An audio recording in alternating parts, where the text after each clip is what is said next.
Today's episode brought to you by Lions, Tigers, and Bears. It's noon.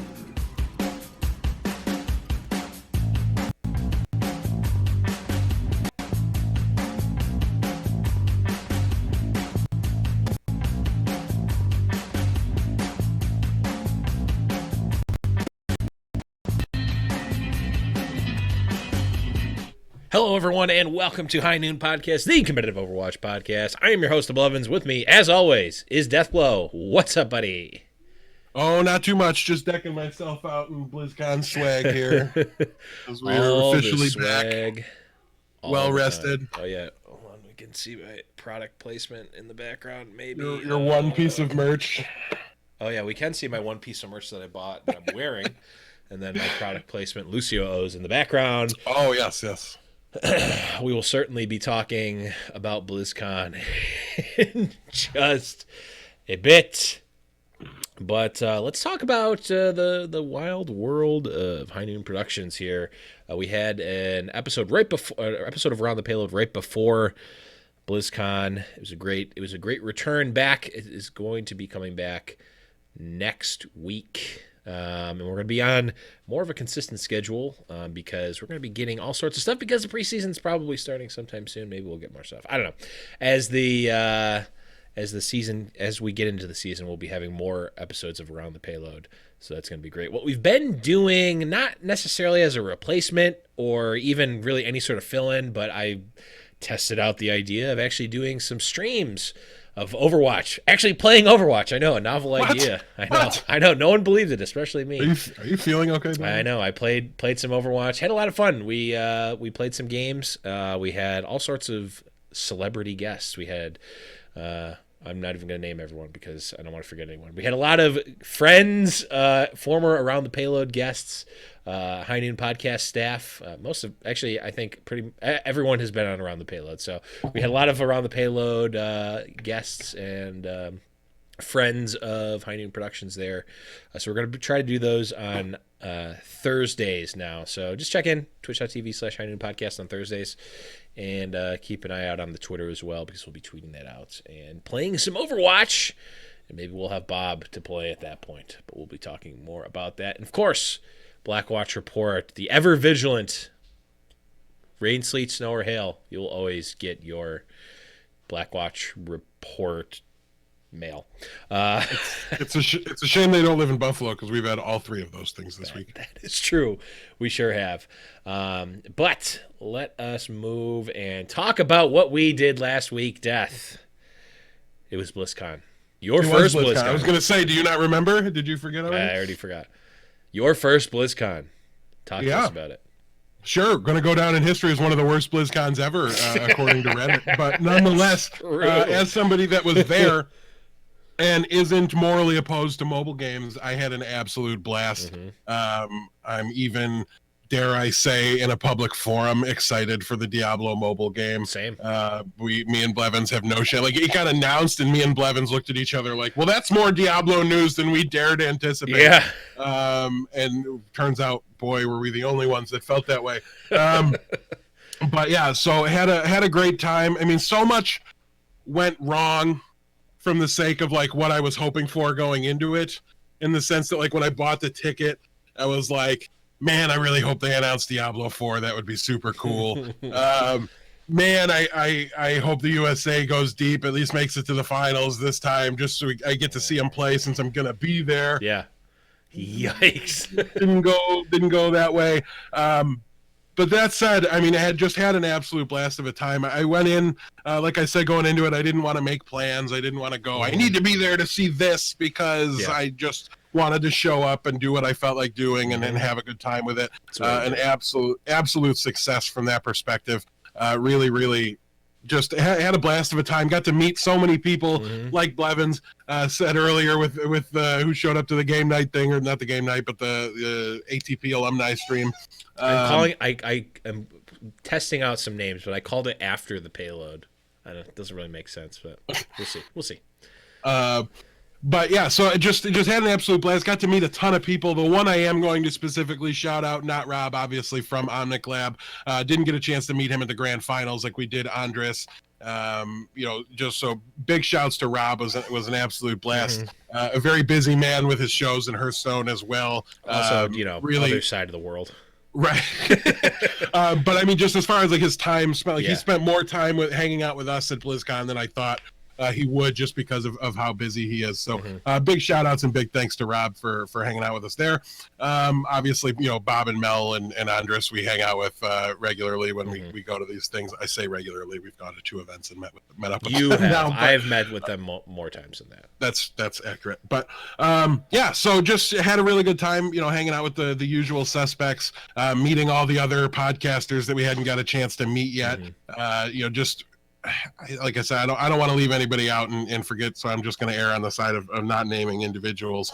But from actual con experience perspective, honestly, like the convention center is just mind-blowing, right? Like we got to walk in before the floodgates opened, and I tweeted out some pictures of what the place looks like, dark and just completely empty. And it was like, honestly, probably the one moment that will stick with me the longest was like, we're walking to our seats and I just like stopped and like lagged behind you guys because I'm like looking out at all the stage, and it's an awe-inspiring experience to just be there, especially when it's empty like that. It only gets crazier when you start letting people in and things like that. But it just an absolute blast. Props to Blizzard. And one thing I've said a couple times telling people about the weekend is I always kind of rolled my eyes and laughed when at the opening ceremony, hear the guy talking and like, welcome, you're home now. Like you're here. Welcome. Like you're amongst family. And I'm like, sure, of course you want to say that. Right. But like, it really was that way. And I know it seems really corny, but that really does hold true when you go there. If you haven't been, do everything you can to try to go. It's just crazy to be that level of excited, right? When the lights dimmed and the McCree cinematic started playing, like I'm usually alone by myself in my apartment, pent up in my wall of shame that I built around my nerdy habits in the real life, right? But it's phenomenal to just be around just tens of thousands of people that all are every bit as excited as you, just super pumped, screaming and yelling. It's an intoxicating experience, to say the least. I had an absolute blast. Do we want to tell the line story, Blevins, about how, I mean, we basically won BlizzCon from Thursday. Oh, the line story. I think you said before lion, it even started. Like, I don't know what you're talking about. But the line story is pretty good. The whole thing started off, right? We had to go, we had media badges, and then we had our regular badges that we purchased, and we had to transfer them to people that could use them, so they weren't just wasted BlizzCon badges. And we go and we like walk up to the front door, and Blevins' plane landed like 3 hours later than mine, and it was honestly like almost dinner time by the time we were getting to the convention center. And we get to the doors and we see the line that snakes around the corner. Literally wrapped around, like, I don't know, hundreds of people in the line. Right. And then we turn that corner and we're like, oh, that was the tip of the iceberg. Drop in the bucket compared to what the rest of this line that like loops the convention center does, right? So we get in the back of the line and we're sitting there and I'm low key going, why did I show up? I would do literally anything to not wait in this line right now.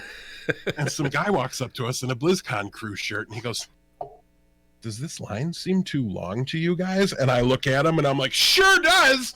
And he's like, well, follow me. And he just directs us in a whole section of this line to this back door secret entrance, passageway, like, through a gate, down 3 staircases, and then nobody's here. And we just get our bags instantly right in. Walk straight in and avoid what I think was at least a 2-hour line. Yeah. It was crazy. And then we get down to where we have to like check in and get your badges. Line number 2, subline number 2 is what we're staring at, right? Biggest line I've ever seen. Every bit as long as the other line. But we know that not near as many people get media badges as get regular badges. Sure. And we go all the way to the side. We get into the media badge line. There's about 15 people in front of us. So a big group of people right in front of us. Already terrified because we know we have to go to the name change line anyways, right? And we need to go sit through that line regardless. So we're not looking forward to that. We got people holding those spots in line. As soon as we walk up to the media badge line, a group of 15 people just instantly disperse. Just go away. And now there's 2 people in front of the Blevins, who's the first in our group. Yes. We get up there and we're just like, all right, we need to check in with these media badges, and we hand them our sheets, our barcode sheets or whatever. And then we're like, and we need to name change this badge. Which you're not supposed to be able to do. No idea if it's going to work. I don't know that we're not supposed to be able to do it, but we have no reason to expect this to work, right? And they're just like, sure, absolutely. Give us everything you need for the name change. So we're like, get the people out of there. Line, get them over here. Get them over here. We're winning BlizzCon. We need to get this going. So we like basically lucked our way through 4 hours of lines. Just like got to enjoy all of Thursday. Which was great because we needed Blaze and Bob there to do the name change since he bought our tickets initially. He was just the one that got in when he was trying to help us make sure we could go, everything like that. So like Bob won because he didn't he wasn't even involved in this, right? He wasn't even recouping his spent money. He was just not making us set $200 each on fire, basically, by agreeing to help us out. So it was just absolutely like the most fortunate way to start BlizzCon. So after that, I mean, the USA scrubbing out in the first round was almost nothing. Like I was like not even. We're already good. Right. I mean, I was disappointed, but I'm not gonna say like it did not. It far from ruined my weekend because we were just on the luckiest of lucky streaks throughout the entire weekend. So just we had to share that story with you guys. Sorry to anybody who went and is furious because they sat for 2 hours in that line. But just know that if you won and a BlizzCon fairy came up to you and granted, a BlizzCon genie came up to you and granted one of 3 wishes to skip that line, like that could have happened. Just know that if you were to do that you lost that wish and we got it instead. Next year at BlizzCon, keep an eye out for somebody with a BlizzCon crew going anywhere near the lines outside because they just might be there to grant your BlizzCon wish. True. Also, hang out with someone who's cosplaying as Tim the Tatman because apparently luck just happens to that person. Yes, you were confused with Tim the Tatman at least once. Multiple times. Ironic, considering you have literally 0 tattoos on your body. Actually, but nonetheless, Otherwise, you guys could be brothers. I can see it. But yeah, the long and short of it was great BlizzCon. If you weren't Ninja's brother. That's true. I'm Ninja's brother. Great BlizzCon. Korean barbecue. If you're going to BlizzCon, go to Korean barbecue. But don't go to Mr. Barbecue because that place sucks, and we are definitely not going to be at Mr. Barbecue. Just kidding. That place was awesome. We love you, Mr. Barbecue. We just don't want it to be super packed like it was. But yeah, great time. Met a ton of great people. The event was just fantastic. Always is. Love BlizzCon. Can't wait for next year. Hopefully they're doing another BlizzCon next year. Oh, yeah, and shout outs to Mushu Beef from broadcast.gg that went to that dinner with us. We got to spend a lot of time with him. Tolerated us for an extra few hours. Yeah, didn't even slink away in embarrassment, which even I was low-key tempted to do at times. Yeah, but you would have had to jump out of a moving Uber. Right. So I opted not to do that. Didn't feel like being hospitalized halfway across the world or all the way across the country. Didn't appreciate Gould and Drock like everyone else did. But the time. Uber driver who did not understand that reference or joke even a little bit certainly did not respect it. No. Yeah. That is it's a discussion for another day and time because we've got a lot of stuff to talk about. But we got a lot of important stuff to talk about. But before that, let's talk about this. Overwatch Today, meme of the week. Came back in full stride this week with a great meme of the week. And that meme is just Fran. That's it. Fran. If you've not been following the news lately, don't look into this one. Stop. It's not worth your time. Yeah, just wait for the season to start and then open your eyes and see. And what happens. anyone out there who didn't understand why we used to have a DeFran rule, you understand now. You get it. You get it. Okay, right? so let's talk about this for the people who've been living under a rock and don't know this. So we talked about last week. Yes, we did talk about it last week. The Atlanta Reign signed DeFran. So everyone, of course, because of our long-standing DeFran rule on Around the Payload, is and also on High Noon Podcast is don't talk about DeFran because he's not in Overwatch League and there's nothing to talk about. Even though people ask us every week, hey, could DeFran be on an Overwatch League team? Until he's on a team, we're not. Would they be 40-0 now instead of 0-40, Blevins? Yeah. Could NYXL have won the Overwatch League Grand Finals if they had DeFran? Like, no, these conversations aren't worth having unless he's on an Overwatch League team. And then he gets signed to an Overwatch League team. So the rule is off, right? We have to allow the talk of DeFran because he's on an Overwatch League team. Yep. And then he just tweets out, hey, I'm quitting. GG, no re. I uninstalled the game. I hate this. And then, not even a week later, he goes, JK, I'm actually still on the team. Sorry. and this is where we are now. So if you wonder why. New adapted revision number 2 of the DeFran rule, okay, is nothing about DeFran is real life until the Atlanta Reign Twitter account tweets it. So I think we even go a step further than that. We're not talking about DeFran until he's on a physical stage with a keyboard and mouse in his hand playing the game. He signed the contract. He's on the team. I'll analyze him from the perspective of how do I think he will be exceedingly mediocre on the team.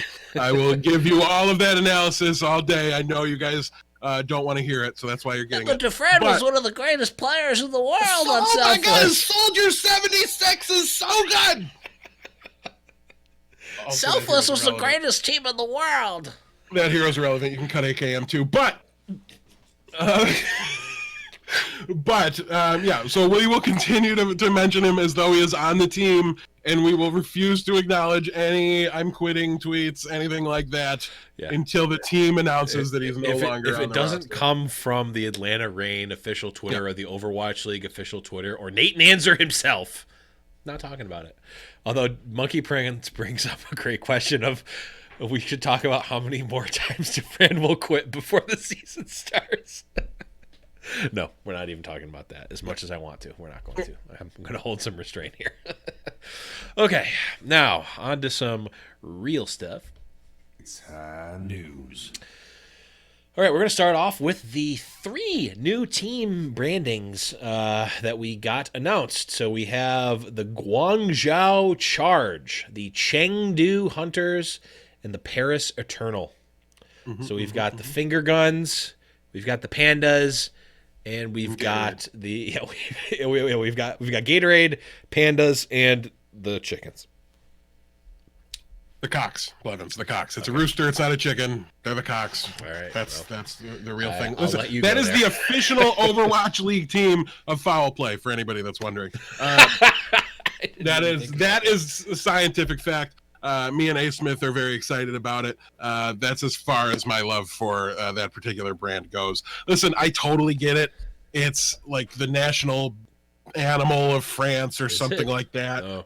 Something along those lines. It's a symbol in a animal that is very firmly tied to French history and their sporting franchises and everything like that. Not being from France or French, I don't care, and it's weird and I don't like it, but I'm not the market they're going for. So I totally get it. I already forgot what their colors were off the top of my head. It's red something. Red. Oh, red. They're the red and blue. They're red and blue. They're both. Oh, right. Red, blue, and gold. Yeah. Yeah. So okay, there. The 58th red and blue team. Yeah, blue. We've got quite a bit of those particular colors. So I'm going to give them an L on the colors, an L on the logo. The name's fine. I'm indifferent on the name. But overall, not a not a huge fan of that particular brand. I'm not what they were aiming at. I totally get it, but I just love the meme value of having a team with a rooster logo. But nonetheless, as far as Chengdu goes, I like this one better. But man, did I not really like the Pandaren in World of Warcraft? So it's like, that's basically what it is. Like it's a Pandaren from World of Warcraft. It's very Kung Fu Panda-esque kind of as well in the way it appears. Yep. If you're into those things, you're probably in love with it, and I fully support that. They're an orange based color scheme. Yellow. It's more yellow than orange, I think. But you're also Well, colorblind. I'm colorblind, so on the skins, I completely agree with you. On the the poster image, Oh, they put out, yeah. looks super orange to me. But yeah, I'm like you said, I'm very colorblind, so things always look a little different to me. And unfortunately, I have to grade it on that. But honestly, in this case, I like orange better than yellow, so I'm generally okay with the colors. You're right. The it is pretty orange. Actually, it's very orange on the. But on the branding is skins, it does definitely look more yellow, right? Like the video Maybe that clip is played. I'm kind on of their orange. I'm on their tweet right now. No, it's pretty. Yeah, I mean, no, it's pretty orange. Okay. It's weird because it's like almost the same color as Fusion. The orange in the skins is definitely like a tone lighter. Like it definitely looks like it's orange and yellow. Right. I don't know what. Does anyone know like what the difference between the what is the difference between Chengdu's colors and Philly's colors? Like it looks the same to me. It's like a banana yellow on the skin. Gotcha. That's not really a deal breaker because the Toronto and the Atlanta colors certainly look awfully similar as well. So that's obviously okay here. Overall, I don't mind this branding. For it being a Chinese team, I didn't expect to really care for any of the brandings that were gone for there. Mm-hmm. But this one, honestly, not too bad. It doesn't pop off the page too much to me. But I do like that they kind of like have a mascot, right? Yeah. Like, what does the Atlanta Reign have for a mascot? What does the Toronto Defiant have for a mascot? Like their feeling, like the feeling of being defiant. Yeah. I don't understand. So I like that this is a tangible mascot. Fusion has a mascot too. It's what's his name from the Philadelphia Flyers. Actually, it's the Snillo Pillow. Is this Fusion? The Snillo Pillow. That's a pretty solid mascot. I'm not gonna lie to you. And then the last one. Well, hold on. Here's the added value for you for Chengdu Hunters is that you'll always be able to remember the difference between Chengdu and Guangzhou because Chengdu has Chen in it, and Chen is the Pandaren brawler in Here's the Storm. There you go. All right. You can now always remember that. Yeah, I'm just glad we're getting names on these teams regardless, whatever they are, because now I can actually remember them and like I can start to remember them and refer to them without having to pronounce the name of a Chinese city that I've never seen before the team got signed. So the last one here was the Guangzhou Charge. Boy, did they really phone in that logo. It's just the letters G and Z. But as people like to point out, as though it's clever, there's a lightning bolt in the middle of the letters. Like just a shape thing in there. So yes, literally the Gatorade symbol. Got it. Some amount of effort and thought went into that logo because of the lightning bolt. Sure. But that thought seems to be, man, Gatorade sure did a lot with that logo. Maybe we should just steal it. And that seems to be what they've done. One thing I will say about the Guangzhou Charge, however, is I love the colors that they've gone with. Colors are nice. The skins look super great. Of all the teams I don't care about that I might purchase skins for, this is certainly one of them. And generally speaking, I really like the video they put out when they announced the branding as well. Yep. They seem to be doing a pretty good job so far with what they've got going on here with just the branding reveals. So I'm excited to see what else they're going to do. But yeah, I think the colors are great. The skins look awesome. In the future, can logos just not be like the letters that abbreviate your city? I don't know. That just seems weird.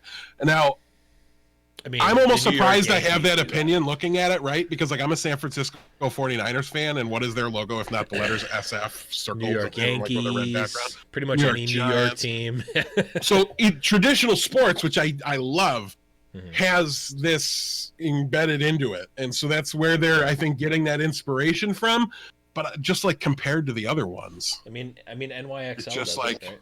Kind of. I mean, like secondary branding. If we look like NYXL. Still the best logo by like a country mile. That's true, but I don't think. Well, but they at least put out something. It was probably uglier as their logo itself for NYXL. So it's like their secondary logo, which is to me maybe the way to do it, or like.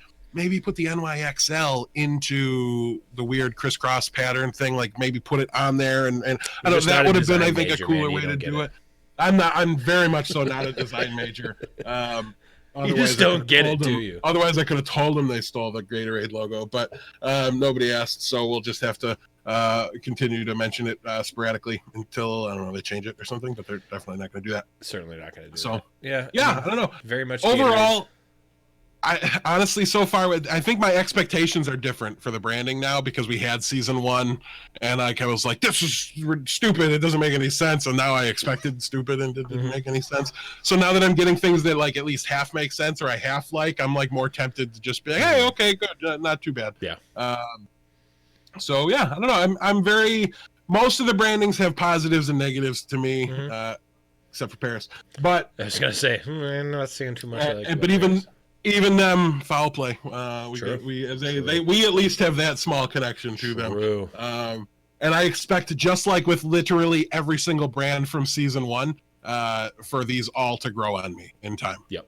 Because there's not one team whose branding I don't like more now than I did when they announced it. That includes the ones that I started loving in Houston, the ones I started not liking in NYXL. They all kind of have their feel and their attitude to them that the players and the personalities of the team kind of gave them. So I'm expecting that to happen here, and I'm giving my opinion, but mostly just because I have a podcast and I feel like I have to.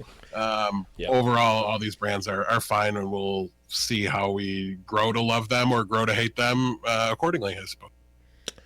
Yeah, I think of the season 2 expansion teams, if I were going on branding alone, I'm picking Chengdu right now. So, but I also like the pandas, and I also like orange too. So I don't know. Biased. Okay, let's move on here and talk about some player signings. Fusions has officially been signed to the Boston Uprising and Toronto Esports teams as a two-way player. So after a big performance in the World Cup for Team UK, Fusions now up in the big leagues, or at least more than halfway to the big leagues, I would say. Yeah. Probably not going to take over Gamzu's job. He was really kind of like, him and Stryker were really the standouts for Boston in season 1. So I think he's going to have a hard time finding his way into what's, I think, mostly a Korean roster. I don't know. The language barrier for Boston doesn't seem to be an obstacle for them. I think they're going to play the best player regardless. But big for Fusions, obviously, I think he did this basically entirely off of his World Cup performance. And he really was a standout player, showed a lot of potential. We talked a lot about, and this is going to come up again when we actually recap the tournament, but how some players are made for the stage, and the World Cup gave him access to that stage and let him show that he can perform at his best when it counts the most. And I think that really is one thing that contenders can't measure, and that's why I'm always so leery about all the contenders teams and all the contenders players, and I'm iffy and who's going to be good, who's going to be bad.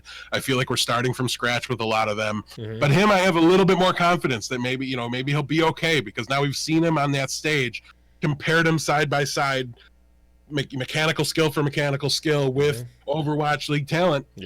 And he came out on the better end of it, and when it mattered, all that stuff, it was there. It was factored into the Overwatch World Cup. That's why the event is so great. It means so much for the guys that aren't in Overwatch League, and it means next to nothing for the guys that are in Overwatch League. So it's a little bit of a it's not a perfect grading scale, but nonetheless, you get a feel for that mechanical skill.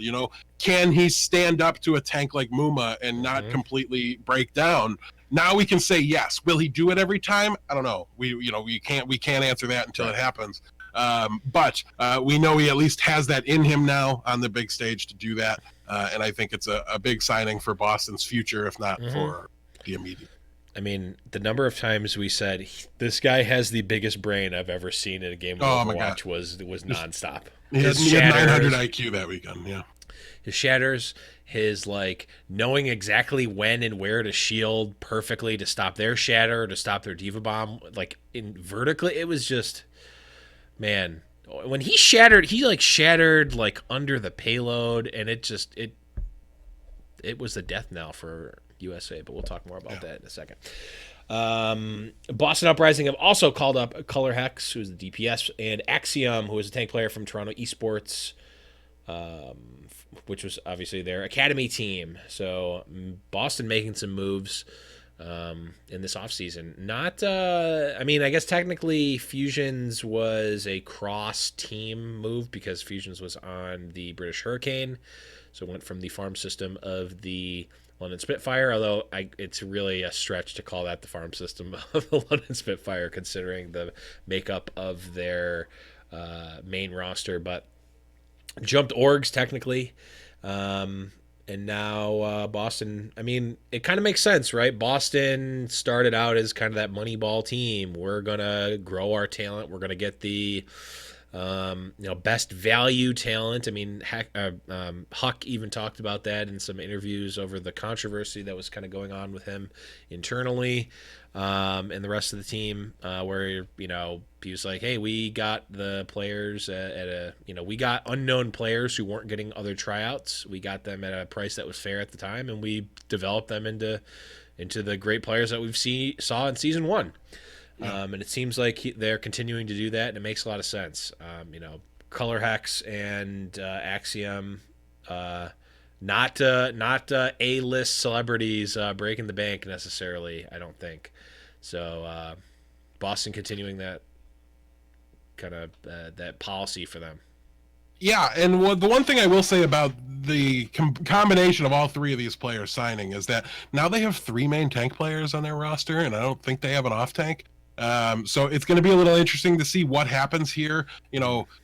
Fusions is, to me, especially because of this fact, going to be in contenders. Like, he's not going to be playing for the Overwatch League team probably at any point. But maybe there's I was going to say maybe there's a trade to go on here. Mm-hmm. Maybe they picked up Fusions because he was the hot commodity and now they can get somebody to want him, or maybe they're planning on moving Axiom because he's from South Korea and therefore a little bit easier to move, I would think, just because you can send him to a Korean team, you can send him anywhere essentially, right? Yeah. He's got experience playing on an English speaking roster, and he's native speaker of Korean, so he fits in anywhere.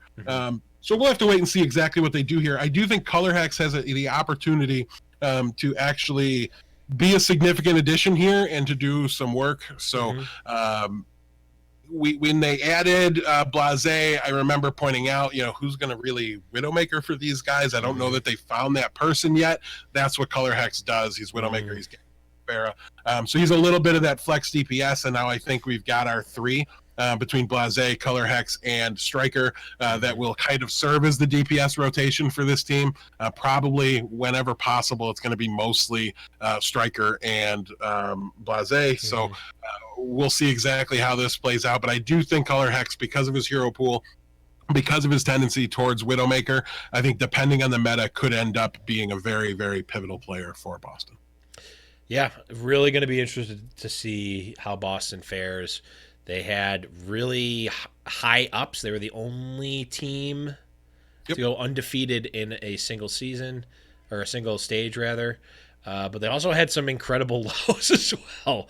Stage 1 and 4 were particularly bad for them, if memory serves. So. Yeah.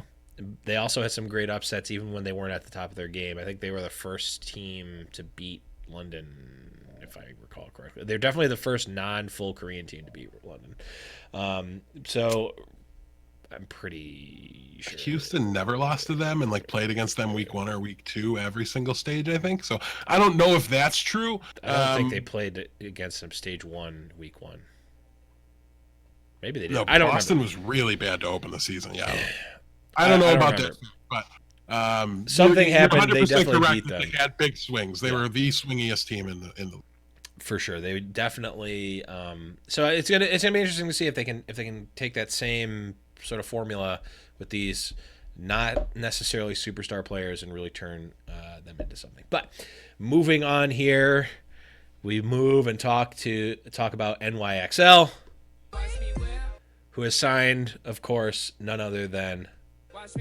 There we go. I got the drops in. I'm just gonna keep playing it. They, of course, assigned Nene. I think this is the one that, okay, well, yes, he was on the academy team. He was arguably the best player on the academy team. But, let's take a look at what does NYXL have right now? They have Nene. What don't they have, Blevins? They have SBB. they have Libero, they have Pine, they have Flower. That's this many DPSs. And you one more only than you get would think this you many more players. So what in the world are the New York Excelsior going to do?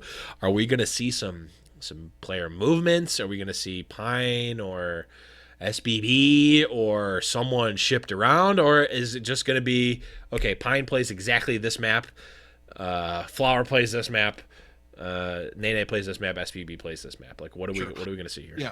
What you just outlined at the end would be the worst possible way I think they could go about doing this. So Especially what for I fantasy. what I think they need to do, I mean, that aside, I just don't think it's a successful strategy, Right. but they might just be good enough to pull it off, even if it is suboptimal strategy. Who knows?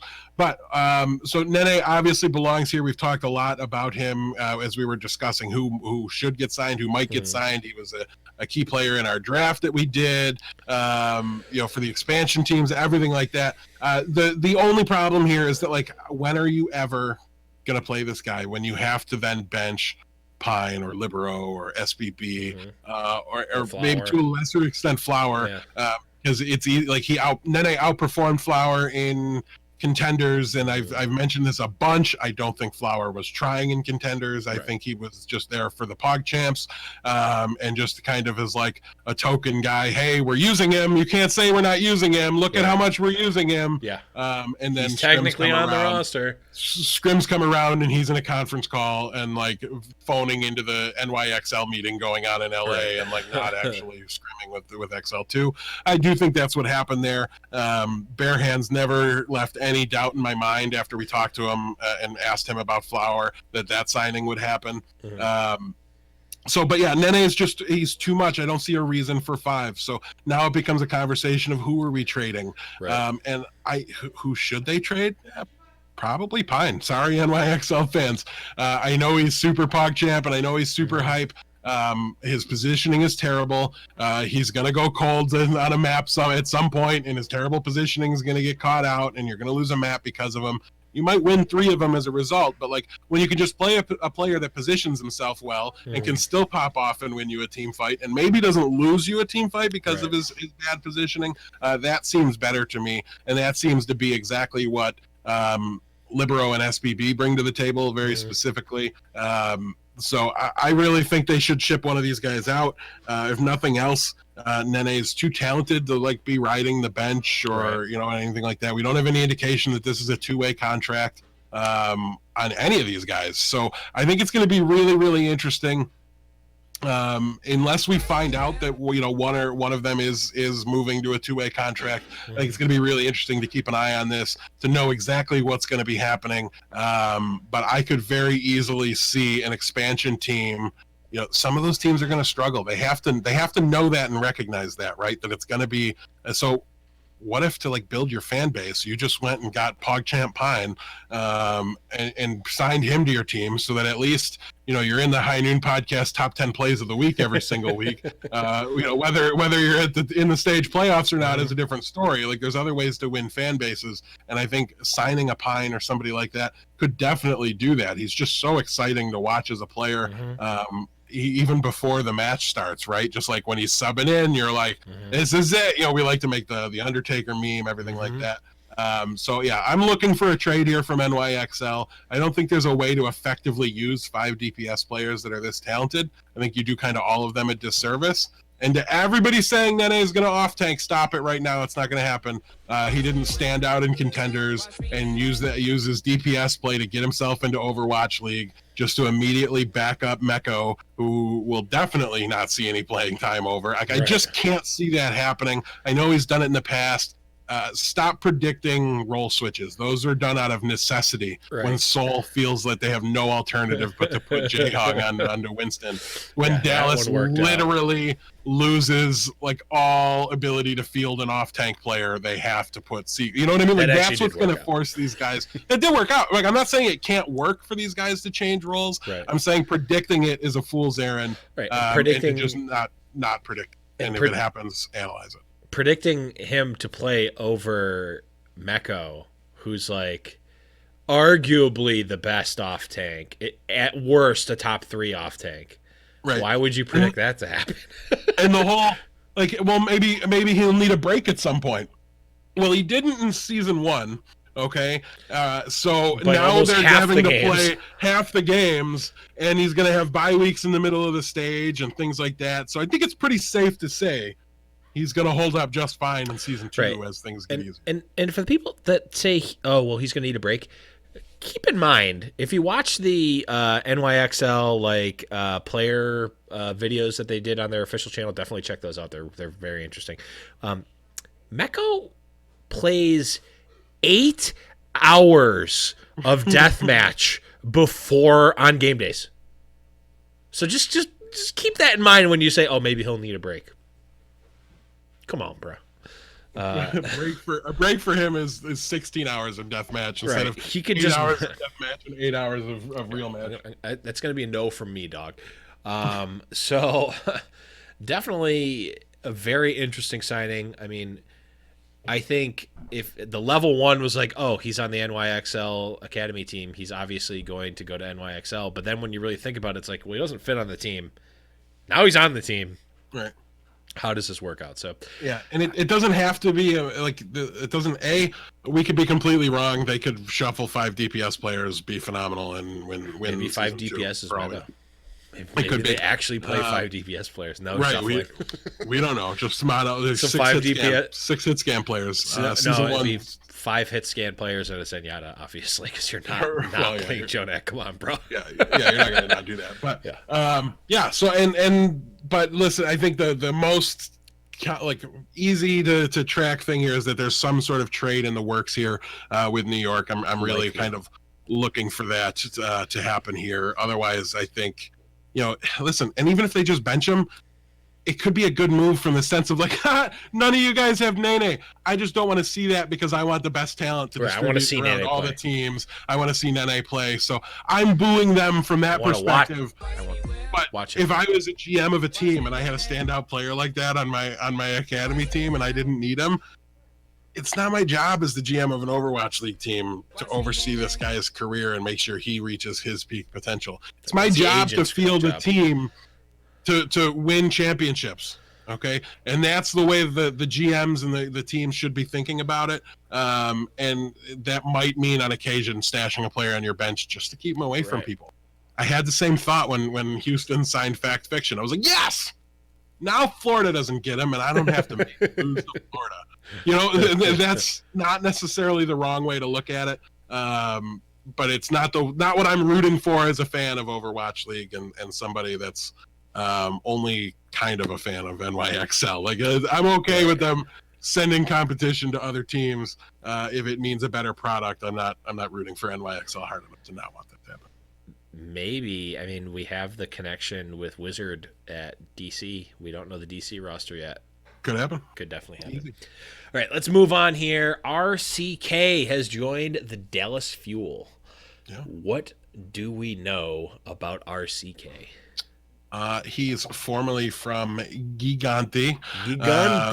Gigante. He also played for ENCE Esports. I don't know if you're supposed to spell that out or say that out, but it's a Finnish player. We've got a lot of Finnish players in the league already.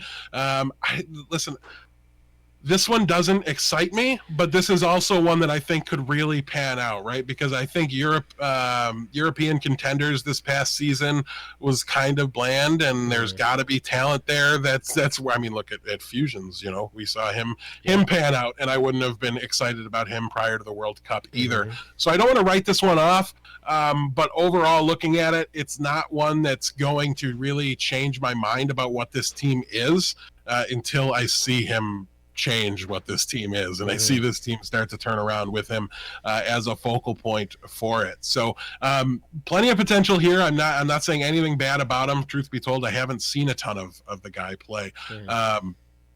But it does make me wonder. There seems to me like there was guys like Envy out there, that might have been better, and did they lose that bidding war? Now I want to know, are players shying away from Dallas? Or there's just, to me, there was better names out there that I would have been more excited about. But assuming they tried them all out and picked this guy, there's no reason for a Dallas fan not to be real excited about him.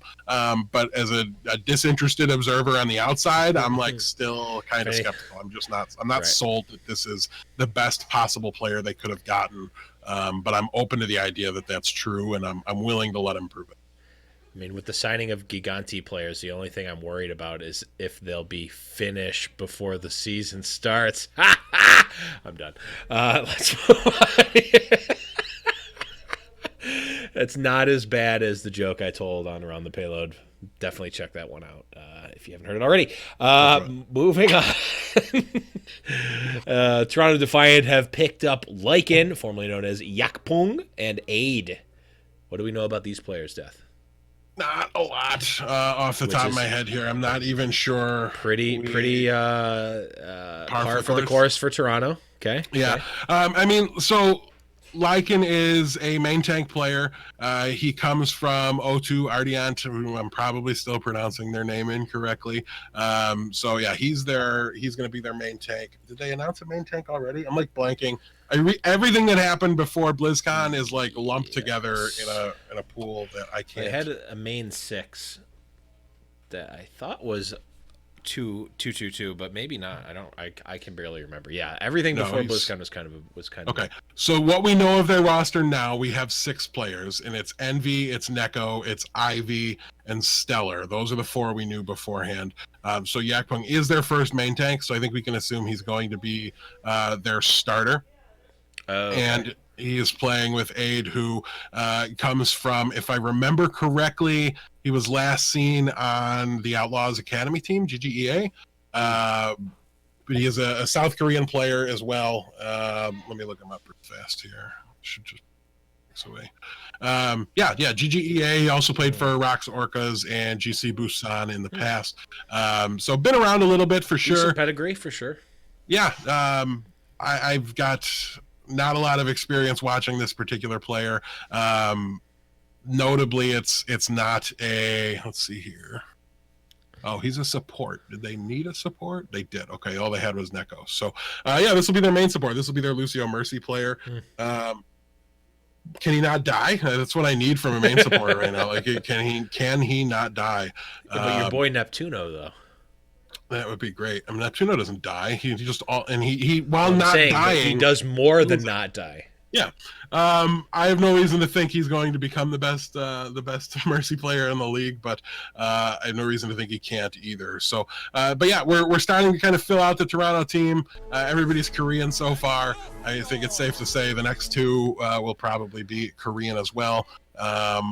Overall, this is like a lot of the academy teams, or not academy teams, expansion teams. I'm not willing to say more than there's a lot of potential here. They're bringing in pieces that we know from the past in Overwatch League and Envy and Neko. They've got some good talent coming in from the Korean contenders scene. Yeah. So now, can they make them all gel together? Can they make them work as a unit? And a good coaching staff too. Yeah, we do really like their coaching staff. That is definitely a fact. Big Bishop fans here. So yeah, can Bishop get them to get all of their ducks in a row? Can he get them performing at their best? I'm definitely hopeful they can, and I'm glad if we're gonna have kind of a Junkenstein's Monsters Korean contenders team built here for our home team. I'm glad Bishop's the one to coach them. I mean, we've seen kind of this less than known roster go 2 ways. We've seen, well, not even less than known, because these are known players, but we've seen these, like, they haven't played together necessarily teams. Never mind. The analogy I was going to make, it was going to be NYXL or Shanghai Dragons was the analogy I was going to make, and it doesn't fit either way. But I think they're leaning closer to NYXL because they've got a core, and they also have Overwatch League players, and they have coaches that actually are invested in their well-being and know what they're doing. From a confidence level standpoint, they're like upper half of the expansion teams. I think they can be alive into the wild card play-in scenario. They could pop off too. Yeah, they could pop off, maybe earn a spot directly. there's a lot these guys have going for them, Mhm. and but the coaching staff is to me what kind of solidifies them as a team that I feel like has a really good shot at it. Yeah, definitely. Even though, I mean, this is kind of the same way with NYXL at the beginning of the season, though we knew those players from Luxury Watch Blue, but even so, like, no one really knew who Jonak was at all.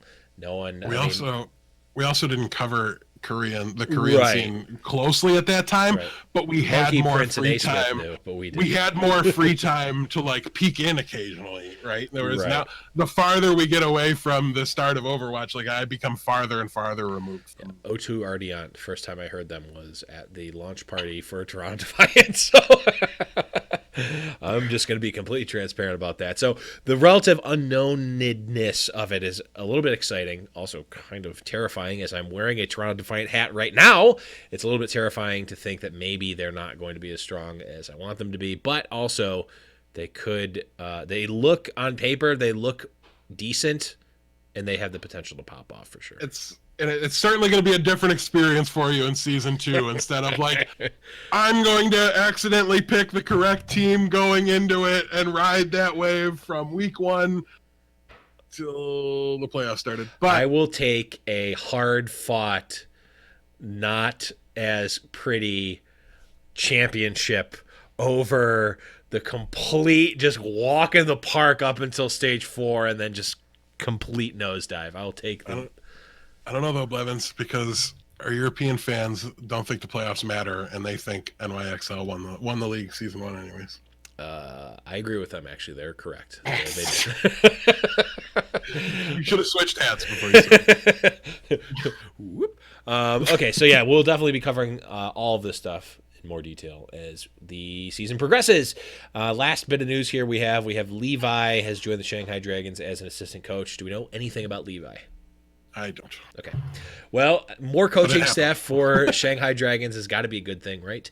That was maybe, their roster was very soft. The first iteration of the roster was very soft. And then the second iteration of the roster was better, but seemed to be mismanaged. I mean, the coaching staff and front office of the Shanghai Dragons had multiple scandals around them involving players as well. So, cleaning house there and bringing in the new staff's got to be a good thing for Shanghai, especially as they are basically restarting the season here. So more resets are good for Shanghai, I think. Levi was with Element Mystic prior to signing with Shanghai, and it looks like he was a player before that, but not on teams that we would go over. Gotcha. So. Overall, got to be a good thing for Shanghai moving forward. I think we might even see a W out of this team this season. Who knows? Whoa. Every time you've predicted that so far, Blevins, you've been wrong. Correct. You are correct. But boy, oh boy, they were always a good flip on the pick'em. They were never a good flip. And we're not about to start learning lessons from past mistakes. Yep. Certainly not. But let's move on to the last segment we want to talk about here. It's tournament talk.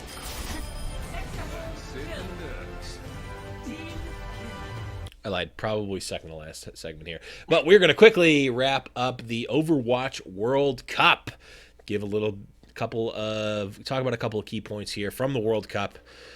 Let's just start with the biggest one. USA, huge letdown. And I will, before we go into the specifics of it, I would like to point out this very important detail. That the last 3 years of World Cup. 3 years. I don't know. The last X number of years of Overwatch World Cup, USA has been knocked out in the first round. And all of those years, I would just like to point out, I have not been the community lead for Team USA for World Cup. Just pointing it out. Every time that I have... I also wasn't the general manager. It's true. Every time that I was not voted the community manager, community lead for the Team USA World Cup, we've done poorly. Just saying. America, if you want to see some success, you might want to involve the High Noon podcast in the committee in some capacity. Absolutely. What we usually do, though, when we do tournament talk is we kind of give results, what happened here. South Korea took the gold medal. China got the silver, and Canada was able to defeat the United Kingdom in the third place bronze medal match. So those are kind of your end results. Everybody else scrubbed out in some capacity, some way, shape, or form. So yeah, it doesn't matter too much there. But yeah, everybody else had to have been first round losers. So that includes the two teams I put in the finals in my predictions. Both USA and Finland. But yeah, starting things off with UK versus the USA. So watching this live, it was very apparent to me what the problem was. And we've got the Overwatch World Cup viewer now, and I've been able to go watch Mr. Problem's perspective. So and did Siegel. Pointed out very publicly. I've got to say, I think he fared better watching his perspective than what it looked like he got done. This is Zachary, of course. Who are you talking about here? Yeah, so Zachary came in for hydration when they were one and one in maps. So he wasn't there at the start of it or anything like that. It's not all something that you can just blame him for. But he sure didn't get a whole lot done with his opportunity to play those two maps. Left a lot to be desired from his performance there. But he wasn't alone. And listen, I don't think you see a team as talented as the one Team USA fielded, one that was so dominant through the qualifying stages and groups, everything like that. I don't think you see them come out and lose to this UK team who admittedly played great, really stood out, did a great job. But I don't think we see this collapse without it being more than just like, lol, they're not as good as we thought, like just Twitch memes. I think this comes down to a couple different things, and it was the team chemistry. I think these guys became a little disenchanted with each other before they ever got onto the stage. I think I don't have any firm, but just things I kind of heard at BlizzCon and given some of the people that were in the room at the time. Yeah, we heard some choice words from. And we're not saying no leaks here. I'm not quoting anybody or anything like that. And this isn't anything anybody told me directly, anything like that. But I think the team is fairly split about whether or not they thought Zachary or Hydration should be playing, whether or not that substitution should have happened. So I think when they brought him in and it started to go south, I think the people that didn't want him there just kind of threw their hands up and said, see, I told you. And then it became a self-fulfilling prophecy from there. I also think, listen, we hear so much. We've got some loud Dallas Fuel fans that we hang out with, Levins.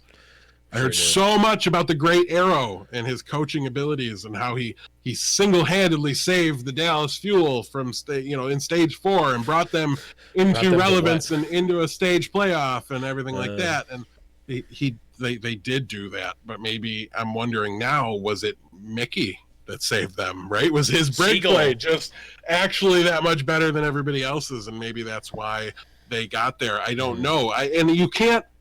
With an event like this, and like I said earlier, means the world to the people in contenders and not in the Overwatch League. It's their chance, their opportunity. And if you're in Overwatch League, this is an exhibition. This is for fun. This is an all-star game style event. This isn't anything to lose sleep over or worry about. They want to win, but they don't need to win. They don't need to perform. Their contracts are signed. They're inked. They go back to their Overwatch League teams, collect the same paycheck at the end of the day here, right? So the stakes are very different, and it's not an excuse, but I think it does factor in some capacity here. So I think a combination of the stakes that were in play, the motivation kind of ties into that as well as maybe the coaching wasn't as great as we thought. Like, how do you not have a plan for GOATs? In this meta? Is there anybody that didn't think GOATs was going to be really heavily played? You're just only going to counter it? How many scrim hours did you spend on GOATs, USA? That's what I want to know. And that's something that gets sent, decided by the coaching staff, and they do that in combination with the players. I get it. But you have to have a plan for it, right? Because at the end of the day, you just get eliminated in the first round and you look like idiots, and I don't think anybody on Team USA kind of came out better for their World Cup performance here. So everybody's reputation took a bit of a hit. Fun little exchange between Mikey A and Sinatra as a side note came out of this match on Twitter. That was pretty great. Absolutely hilarious. I've never seen a fight where I thought both people won before, but that was certainly one of them. Just absolutely hilarious two 10 out of 10 tweets there. It's a short conversation, but nonetheless, check it out. Definitely check that one out. Yeah, but yeah, so I don't know. What did you take from this, Blevins? Well, obviously disappointing, and I think all the things you said were true. I think most of the team for USA, obviously, like I don't think any of the players actively are like, I don't care about this. Why am I doing this? This is a waste of time. I think it's more like, if we win, this is going to be great, and if we lose, I get to go do BlizzCon. Like, it's fine. With the exception of Zachary, and I think he was the player that obviously had the most to gain from BlizzCon. And like, I'm thinking of it from like, if I was a high school basketball coach and I had a player who was potentially getting recruited for college, right, I'm gonna play him when the scout is there. You know, I mean, that doesn't necessarily fit because like the player that's getting recruited for college is probably the best player on the team. But you get what I'm saying. Like, if the scout is there to see them play, I'm going to play them even if it's not necessarily the best thing, because this is their chance. He has the most to gain. I'm going to give him his stage. I'm not going to sit him and like, well, he never even got a shot, so he's not going to get it. I'm going to give him his shot. Like, here, buddy, here's the reins. Go take them. You got your shot. And he didn't do it. Like, and that's, that's fine. He did not live up to that expectation, and maybe that's I don't think it's for the better necessarily, but I think it shows like, hey, maybe he needs more time in contenders. Maybe he needs to really kind of evaluate like, hey, I can do very well in contenders. And like, playing on Fusion University, they truck sticked basically everyone they played every time. Maybe this says a little bit about contenders, and like, maybe the competition is just not at the same level, like we've kind of been saying for the entirety since contenders got announced, that like there's a huge difference between JV and varsity, and like dominating in JV does not mean that you're good in varsity. And I think this was kind of a rude awakening for him specifically. Yeah. All of Team UK was in contenders. Yeah. Cool story, bro. How did they do after USA? This is the point I'm gonna make about that, and it's a valid point, but I made this argument a while ago, and that's that it's not that contenders players can't succeed side by side with Overwatch League players. That would be a ridiculous thing to say. But what I'm worried about, and why I'm always so wishy-washy on the guys that are coming up, and why I never want to be like, this guy's going to be awesome, is because it's the ones that succeed are not, almost more often than not, going to be the ones you didn't expect to. And the ones that you think are for sure going to succeed are probably going to fall on their faces, at least fairly often. There's no magic bullet. It's not runaway won contenders Korea, therefore they would be a playoff team in Overwatch League. Not how this works. Not even close to how this works. So there's going to be surprises, there's going to be ups, and there's going to be downs, and that, to me, this match showed that perfectly, as you get Fusion stands on his head and goes out of nowhere. Kib, out of the dark recesses of my memory, comes up to have a big performance here. Was he Fnatic? Wasn't he part of the big trade Rogue? Wasn't he part of Kib. I'm thinking. Wait, Kib. No. You're thinking of Wins. I mean, Wins was the Lucio and Rogue, but I don't think he was at all involved. No, in that Kib. trade. Kib was. No, I think you're thinking of someone else, because the whole Rogue thing was French players, not USA. There was no there was no UK, was there? It was a three-way team. Yes. Rogue became regardless. At the end. Regardless, it doesn't actually matter. I'm thinking. I think we're thinking of different people. Maybe, I don't know. It's very possible. But Cruz was another one. I've been a huge Cruz supporter, a huge Cruz fan. I wanted him from when they announced the original rosters. I said, "Where the heck is Cruz?" He had a big performance as well. So sometimes it is the guys that you think are going to perform well on the big stage that do, and other times it's not. Zachary had every reason to succeed. I don't know that the coaches put him in the best possible scenario. He also had so much extra stuff to worry about. Like, literally right as he's going on stage, like, Malik's interviewing his mom from the crowd, and that's going on above him. Yeah. And just so many things that he's never had to deal with before thrown at him at once. And thousands of people in a huge stage screaming. Does this performance mean he can't make it in Overwatch League? No. But did this performance mean he's probably not going to get a shot at the stage for a couple of years? Yeah, I think that's exactly what it did. I think people are going to be really hesitant to pick him up. My heart goes out to the guy. Hopefully he can continue to excel in contenders, because all you need to do is get the tryouts. And then from there, no matter how you got the tryouts, no matter what the circumstances before that were, if you're head and shoulders better than the other people you're trying out for the same role with, you're going to get the job. So hopefully he can stay around and get a chance going into next season to try out, because the guy's still got a chance. They put him on some heroes that he doesn't normally play. We talked about the added pressures, everything like that. And so my heart goes out to Zachary, but I do think they would have been better served by playing hydration and just rolling him out there if the goal was to win. Now, Arrow, like you said, wanted to give the guy his chance to be recruited, to have his fusions moment, to get his two-way contract, whatever it was going to be. It didn't work out. The only thing I'll say is maybe after it sure didn't look like it was going to work out after his first map, maybe you pull him, you put hydration back in, and you try again in the next series. If you get one, because you win that first one, and then all of a sudden you've got two more.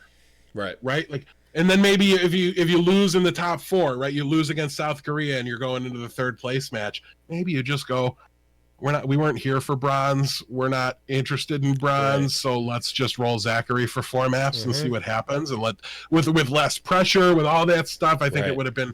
Maybe there was a different way to go about doing it. We'll never know. It could have been exactly the same had they waited around to do it. I can't say. I'm also, it raised questions for me about Arrow and things like that, but it doesn't answer any questions. It just raised some questions. So I don't mean to sound like I'm completely doubting Arrow, or I think I've made up my mind about him as a result of this event. None of that's true, but it was hard to argue with the Dallas Fuel fans when they were pumped about Arrow going into it, right? But this is just kind of ammo on the other side of the argument, and I'll take all the ammo I can get for arguments with Fuel fans.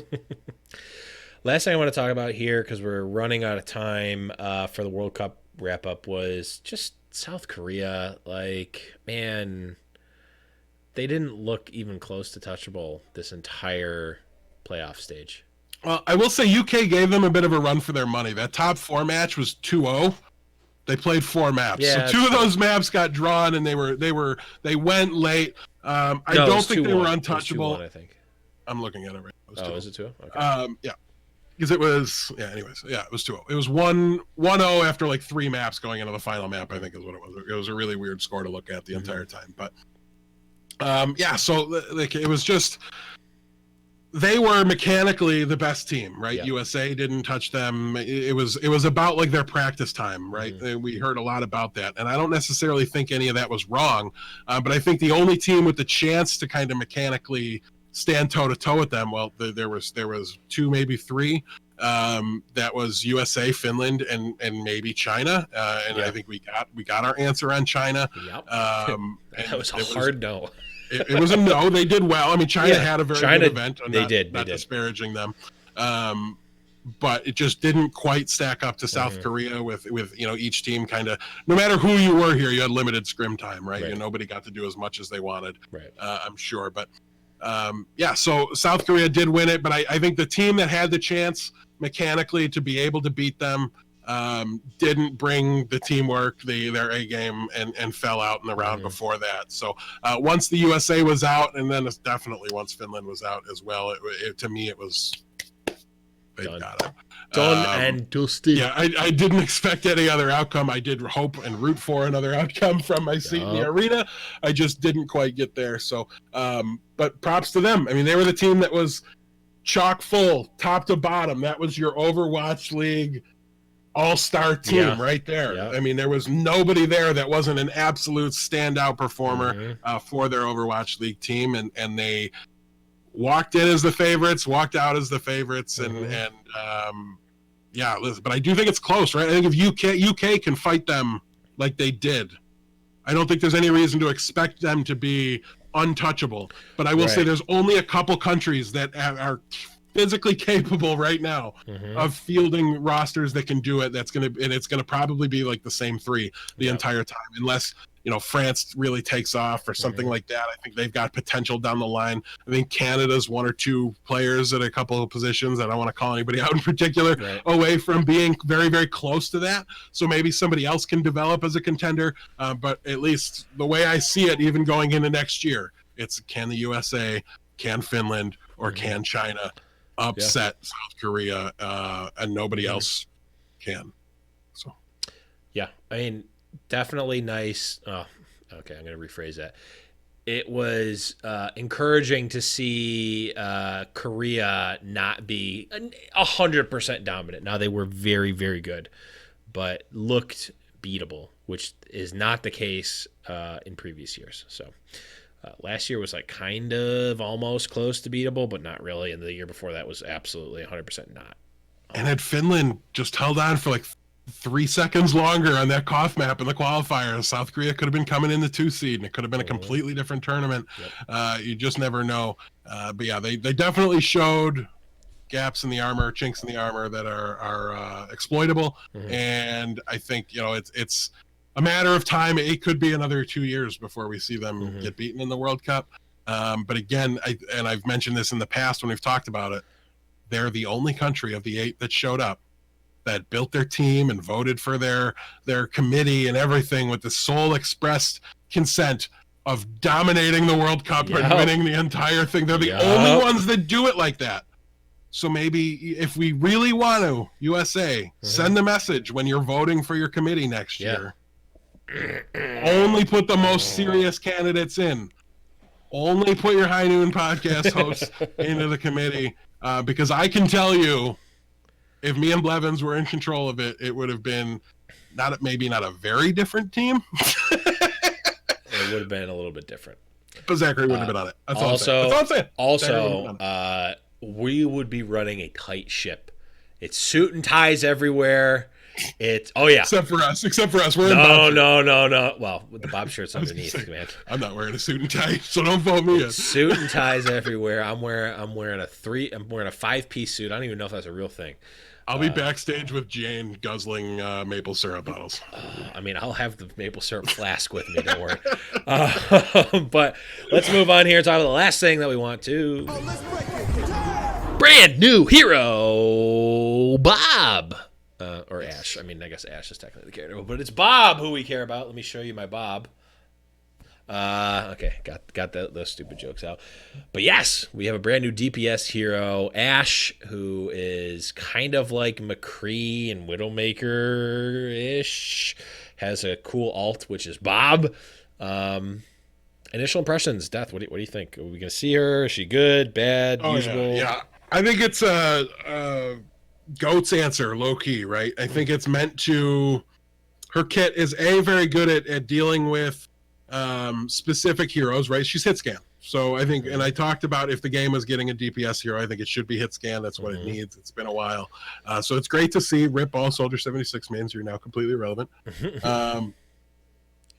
Ash will take over. It'll be Ash and McCree. We're also going to see, I think, less McCree as a result of this hero coming out, because I think this kit is a little more versatile, a little bit better overall. Yep. But you could still see a tandem of the two. There's still definitely places, McCree counters backline heroes in a way this one doesn't, right? So McCree counters your dive, and I think Ash does a really good job. Maybe not completely on her own, but so the ability that I'm talking about is essentially the TNT stick that she throws out.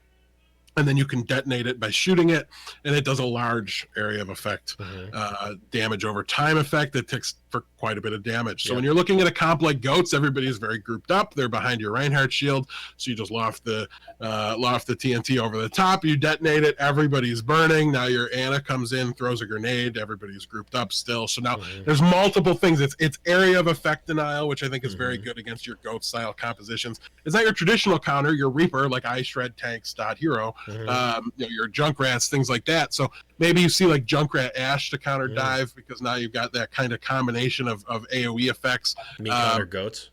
Counter Goats, yeah. What did I say? Dive, yeah. Oh, okay, yeah. So it's, maybe you counter Goats in that way, because now you've got some pinpoint burst damage, and Ash is the hit scan hero, but also she can help with the area of effect. And then her counters seem to be, your good old Tracer and your Genji a little bit. So now we've got Brig, which counters out of dive, and then now you've got Ash, which counters out of the Goats. So now we're kind of getting that rock paper scissors, that fluidity, that constant substituting and pressing H to change heroes that we want to see in this game. That makes it dynamic and interesting and fun, and it rewards things like deep hero pools on your favorite players, things like that. So there's some teams that'll be happier about this than others. It's going to be a very interesting hero. One thing that's for sure is she's very, very high skill cap. I know, because I was almost literally a potato at Blizzcon when I was trying her. However, I did kill back-to-back Gale and then McGravy in one life. So it was like Gale's dead, McGravy's dead. I was very happy with myself about that. I wasn't playing. I didn't do well at the time. I just accidentally hit those two correct shots when they had 5 HP each. But kill feed scoreboard, it happened. Also, I don't know necessarily what Gale or McGravy look like, so I think that was them, judging by name. I could be wrong. So it's not definitive, but hey, I don't have any reason to think it wasn't them, so that's the way I'm telling the story. Like it or leave it. But yeah, so she's a very interesting hero, and Bob is fantastic. First of all, he's a robot that sweats. How do you not root for a robot that has the ability to sweat? He's got a sweet mustache, a stupid little hat. Monka Bob emotes in the Discord. If you're there, go ahead and start those up. Yes. But yeah, so she's been just an absolute blast to play with on PTR so far. Really high skill cap. We love that in heroes. That's how you get the PogChamp, moments from Overwatch League players. And I cannot wait to see what the pro team does. You can see some of them streaming. Effect from the Dallas Fuel was playing a lot of it. There's some kind of guide type style content from him around. And he really demonstrates what the hero can do when played by a very high skill cap player. Now he's playing against literal potatoes on the PTR. So, it's always going to be a highlight reel when you're in that scenario. But nonetheless, it just demonstrates a little bit of what she's able to do. I think her coach gun is really interesting. So now she's got some mobility, some vertical mobility, much more than any other hit scan hero in the game has that I can think of. At least the traditional hit scans, your Soldier and your McCree. Yeah. I mean, Soldier can rocket jump up. Oh yeah, Widow I guess technically counts. But this is a little different, right? Because I don't know, she's not a sniper anyways. At least much more vertical mobility than Soldier and McCree have, who I think she's a better analog for, although there's definitely some Widowmaker tendencies to the hero for sure. I don't know, I'm really, really excited about this one. I think it's a meta changer. I think it might be close to auto pick status. Fortunately, we're not going straight into an Overwatch League season. They'll have some time to tune it down and make some slight changes here or there. But Bob is an absolute blast to play with. He's very interactive as an additional, you got like, it feels like Torb's turret moves the payload on its own, but it doesn't, right? You need your tank standing there. Bob moves the payload. If Bob's on the payload, it's moving. If Bob's on the payload and you're on defense, it's contesting, which is, I think, really, really cool. So keep an eye out for your first ever competitive Bob 9. That's gonna happen. Can't wait. Somebody's going to lose because Bob goes straight to the back line and nobody's there to touch. And I cannot wait to see it. And yeah, but you can wave at him and he waves back if he's not busy. You can do literally everything that you could to a regular hero, except I don't think you can res him. I think that's the only thing that you can't do. Yeah. So a really, really cool, and just from a flavor perspective, I play a lot of competitive with Blaze and Bob. So the ability to yell, Bob, do something now, and kind of like that's going to be a regular call out. That's how I tell my main tank to dive when I'm playing with that particular group. So that'll be a lot of fun. The Bob shirts are awesome. You're wearing one now. I got mine at BlizzCon. It's over there somewhere. I'm not going to get it because we both have the same shirt, and that would look dumb. But yeah, so I think it's just a great hero overall. Blevins, I know you got a chance to play with her as well. I played with her a lot. What were your impressions? What did you think of it? She is way too hard for me to play effectively. Was the biggest thing for me. But no, I think there's going to be some really cool places you can get with her. She, her TNT it's like so floaty and you can do so much with it. You just have to be able to hit the shot. That's the biggest thing. Like, you can do a lot with her. You have to be able to hit the shot. You can use her shotgun to move around, to get up to places, to do the PogChamp, Reddit, like call it a coach gun. The coach gun, yeah. You can do the shoot yourself up and then headshot someone. You can use it to just shoot someone back away from you, and so it creates a lot of distance. So I was getting at BlizzCon, I was getting dove by a Winston, and I would just coach gun them. I would be jumping back as well as the Winston would be jumping back, so I'm pretty far away, and then I'm just scoping and headshotting the stupid monkey's fat head and killing him. So wasn't quite the counter that the person was expecting. So definitely a lot of skill with her. It seems like she's this type of hero where like every like minute you put into her to get better is you're going to be getting something out of, which is really awesome. So yeah. She feels really strong and really rewarding. This is, I think, maybe the first hero in a while, with the exception of maybe Brigitte, where the initial impression of her is like, oh, she's going to get played.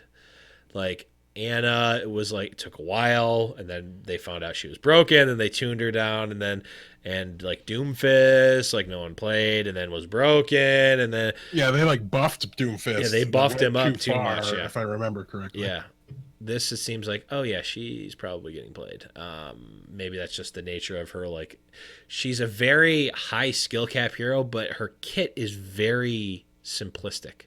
Everything makes sense. It's just hard to do and hard to master. So I think overall, 10 out of 10 design of a hero from a gameplay and flavor perspective. Love Bob. Just love everything about the hero. Just great, yeah. Great hero. Also, probably one of, if not the best animated shorts. Yes. Not saying that as a host of the High Noon podcast. And also kind of saying that as a host. I was going to say it whether it was true or not, but it's true. Yeah, the reveal for it. So if you watch the short at BlizzCon, we watched the short, and it was a great short, obviously. And Jeff comes out, and he's like, oh man, who could the new hero be? And we're like, is it the whatever hero they showed at the end? He's like, well, she's not ready yet. And we're like, oh, it's like, could it be one of these people? No. Could it be this person? No. Could it be Bob? And everyone starts cheering, and he's like, can't possibly be Bob as the hero. And we're like, oh. And it's like, it's Ash. It's like, okay. Did you hear the cheer? It should have been Bob. Right. It's Ash. Okay, let's see what Ash does. Like, okay, goes through this. Okay, her kit looks cool. Okay, I'm impressed. And then her alt comes, and she's like, Bob, do something. And we're like, Bob is the alt. Bob is the alt. That was probably the most PogChamp moment for me at BlizzCon, with the exception of a non-Korean winning the first StarCraft World Championship in 20 years. But that's a different story. I think that's it. This is a long one. Any last minute stuff we want to talk? It was definitely worth it. Any last minute stuff we want to talk about before we get going? No, that's it for me. Add me or join Discord so that you're easy to find once Warcraft 3 Reforged comes out, and then we can play a whole lot of that. And Diablo Immortal. But that is going to be it. That'll be just us on the whole server. Sponsor us, Blizzard, we will play. That is going to be it, guys. Thanks, everyone, for watching. Make sure to check out highnoonpodcast.com for all of your needs. You can also support the show financially if you would like. You can go to twitch.tv/highnoonpodcast and subscribe. We had 2 new subscribers during the show with Shrug Off and Dr. Witz. Huge shout-outs to them. You can also go to patreon.com/highnoonpodcast. And we've got all sorts of stuff going there. Check us out on Thursday. Hopefully going to be streaming some games. Maybe Bob will be on live. Who knows? We will see. But that is going to be it, guys, for Deathblow. I am the Blevins. And remember, it's high noon. Got his boots and he put on his hat. Threw the coin away that same day. It's in his past and he's not looking back. He says, finding mine, now God's my way. He's not good, but he sure ain't bad. He'll make amends for the sins that he has. He says, I'll change the world one bullet at a time till I find mine. Watch me whip. Watch me nay nay.